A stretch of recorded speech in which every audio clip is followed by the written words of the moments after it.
E na nossa série de reportagens sobre o bicentenário da independência, vamos te levar para o cenário por onde Dom Pedro passou nos dias que antecederam o 7 de setembro de 1822. A Estrada Velha de Santos guarda os passos do então imperador do Brasil rumo ao país independente. Tanto que o trajeto ficou conhecido como o Caminho da Independência. E neste ano, para o bicentenário, monumentos lá construídos passam por restauro e preservam parte importante da nossa história.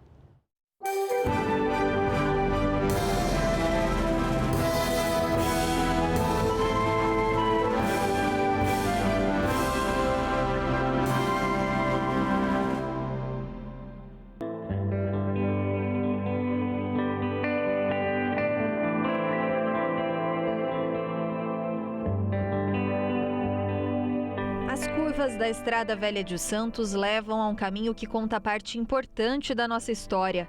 Foi por onde Dom Pedro passou antes de proclamar a independência do Brasil.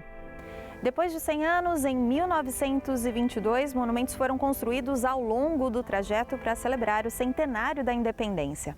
Agora, as construções passam por restauro e anunciam o bicentenário bem mais próximas das cores e formatos originais.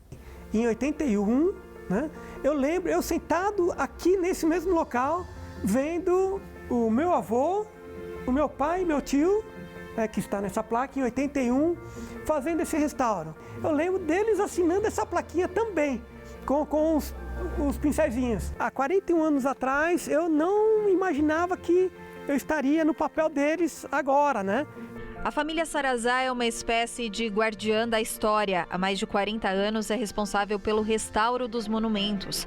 Tarefa que passou por gerações. Hoje, uma equipe dá apoio. Tem na Serra o escritório. E a mesma natureza que faz moldura para as construções impõe também um desafio. Essa umidade, ela foi absorvida. Hoje, a gente recriando as técnicas e um material muito semelhante ao que foi usado, a gente observou algumas dificuldades que eles passaram naquela época. Desde a condensação da neblina, a gente tem uma altura aqui que praticamente tem momentos que a gente está dentro da nuvem. As técnicas usadas no passado impressionam e são preservadas agora. A forte neblina descarta o uso do concreto e os restauradores precisam encontrar a receita perfeita de argamassa que permita que as paredes não acumulem a umidade do ar. Por meio dos moldes, a gente começa a acertar isso para definir a composição final que a gente vai usar na execução da obra. E aí, tendo isso na mão, a gente tem uma fórmula que passa a ser feita numa quantidade maior. É um material que você conversa com a natureza e não há uma pintura, então você consegue entender ela como ela é mesmo. Então você conversa com a vegetação, você consegue ver os grãos como é que ela é, você consegue ver ela a olho nu.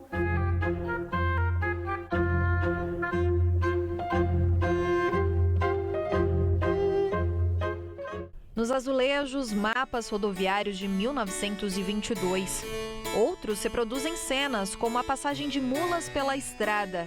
Os animais subiam produtos importados da Europa e desciam carregados de itens agrícolas. Nesse caminho entre o litoral e o interior do estado, essa foi a primeira estrada pavimentada, embora leve o nome de Calçada do Lorena. Ela ainda vai passar por restauro, mas já está no processo de higienização. Exatamente por aqui passaram apoiadores, a Guarda Imperial e o próprio Dom Pedro. E a cada passo que avançavam, deixavam mais para trás o Brasil colônia. Hoje, a Estrada Velha de Santos não é mais uma alternativa de viagem para os carros. Fica aberta apenas para turistas que pretendem viajar pela história e rever um pouco do que viu Dom Pedro antes de se tornar primeiro. Ajudar um pouquinho nesse retorno desse monumento de extrema importância para a população é muito, muito gratificante, muito recompensatório.